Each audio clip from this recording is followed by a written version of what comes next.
দীর্ঘ ৩৪ বছরের বাম আমলের অবসান ঘটিয়ে বাম শাসনকে পরাস্ত করে ২০১১ সালে রাজ্যে ক্ষমতায় আসেন মা মাটি মানুষের সরকার। আর সেই মা মাটি মানুষের সরকারের প্রধান রাজ্যের মুখ্যমন্ত্রী মমতা বন্দ্যোপাধ্যায় সারা রাজ্য জুড়ে চালু করেছিলেন দুয়ারে সরকার। সারা রাজ্যে অভূতপূর্ব সাড়া মিলেছিল এই দুয়ারে সরকার কর্মসূচিতে। এবার তিনি সরকারি পরিষেবাকে মানুষের আরও কাছে নিয়ে যেতে সারা রাজ্যে চালু করলেন আমাদের পাড়া আমাদের সমাধান। আর তারই ফলস্বরূপ আজ বিলকান্দা ১ নম্বর গ্রাম পঞ্চায়েতের অন্তর্গত বোদাই প্রাথমিক বিদ্যালয়ে রাজ্য সরকারের আমাদের পাড়া আমাদের সমাধান এবং দুয়ারে সরকার কর্মসূচির এক বিশেষ ক্যাম্প অনুষ্ঠিত হলো। এই ক্যাম্পে সাধারণ মানুষ তাদের এলাকাভিত্তিক নানা সমস্যার সমাধানের লক্ষ্যে মোট ১৬টি ধাপে বিভিন্ন প্রকল্পের আবেদন জমা দেওয়ার সুযোগ পান। ক্যাম্পে প্রতি ৩টি বুথ মিলে একটি ক্যাম্প গঠিত হয় এবং প্রতিটি বুথে রাজ্য সরকারের পক্ষ থেকে ১০ লক্ষ টাকা করে বরাদ্দের ঘোষণা করা হয়েছে। এই দিনের কর্মসূচিতে উপস্থিত ছিলেন ব্যারাকপুর 2 পঞ্চায়েত সমিতির সভাপতি প্রবীর রাজবংশী, পঞ্চায়েত সমিতির কর্মাধ্যক্ষ অধ্যাপক শ্যামাপদ রায়, বিলকান্দা ১ নম্বর গ্রাম পঞ্চায়েতের প্রধান রীনা দাস, উপপ্রধান প্রবীর দাস, বাবাই, বোদাই তৃণমূল যুব কংগ্রেসের সভাপতি শেখ রাজা সহ বিলকান্দা ১ নম্বর গ্রাম পঞ্চায়েতের বিভিন্ন সদস্যা, আধিকারিকগণ ও দলীয় কর্মী সহ নেতৃত্ববৃন্দরা। জনগণের স্বতঃস্ফূর্ত অংশগ্রহণ এবং জনপ্রতিনিধিদের সক্রিয় উপস্থিতি এই কর্মসূচিকে আরও কার্যকর ও সফল করে তোলে। সাধারণ মানুষ তাদের সমস্যার কথা সরাসরি জানিয়ে সমাধানের পথ খুঁজে পেতে পেরে বেশ খুশি।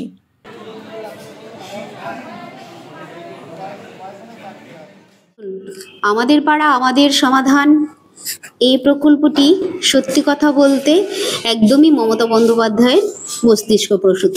সেই জায়গা থেকে আমাদের মুখ্যমন্ত্রী এতদিন পর্যন্ত যে প্রকল্পগুলো করেছেন সবকটাই মানুষের ভীষণভাবে সাড়া মিলেছে। তা আজকেও সেই জায়গা থেকে আমাদের পাড়া আমাদের সমাধান ভীষণভাবে আমরা সাড়া পেয়েছি। আজকে বোদাই এপি স্কুলে আমাদের 10তম অর্থাৎ 9টি ক্যাম্প আমাদের অলরেডি হয়ে গেছে। আজকে 10তম ক্যাম্প আমাদের এখানে ছিল। প্রচুর মানুষের সমাগম হয়েছিল।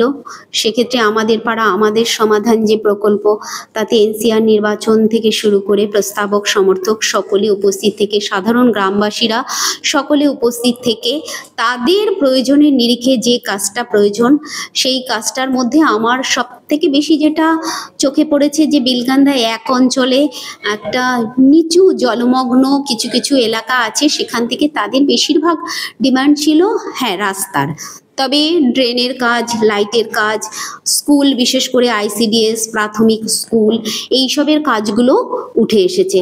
তা সেই জায়গা থেকে আমি প্রতিটা বুথের জন্য যে মুখ্যমন্ত্রী এই যে 10 লাখ টাকা দেওয়ার যে বার্তা দিয়েছেন বা তিনি যে কথা বলেন সেটা সবসময়ের জন্য রাখেন, এই জায়গা থেকে আমরা ভীষণভাবে তাকে ধন্যবাদ জানাবো যে তিনি এমন একটা প্রকল্প নিয়েছেন যেটা সত্যি কি বলবো গ্রহণযোগ্য তো অবশ্যই হয়েছে আমাদের জনপ্রতিনিধিদের সাথে সাথে সাধারণ গ্রামবাসীদের জন্য।